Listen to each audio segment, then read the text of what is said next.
विशेष भाषण. जेचा मुकुट आहे हिमालय, जिथे वाहते गंगा, जिथे आहे विविधते एकता, सत्यमेव जयते आहे आमचा नारा, जिथे धर्म आहे तोच आहे भारत देश आमचा.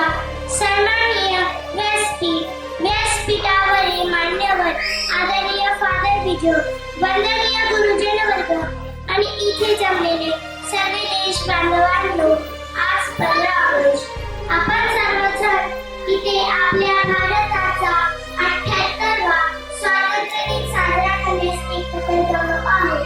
तर सर्वप्रथम आपणास स्वातंत्र्य दिनाच्या खूप खूप सन्मानाचा व अभिमानाचा दिवस आहे. तसेच भारताचा एक राष्ट्रसंघ आहे. 15 ऑगस्ट 1947 रोजी आपला भारत देश इंग्रजांचा अनेक वर्षांचा गुलामगिरीतून मुक्त झाला. भारताला सजासजी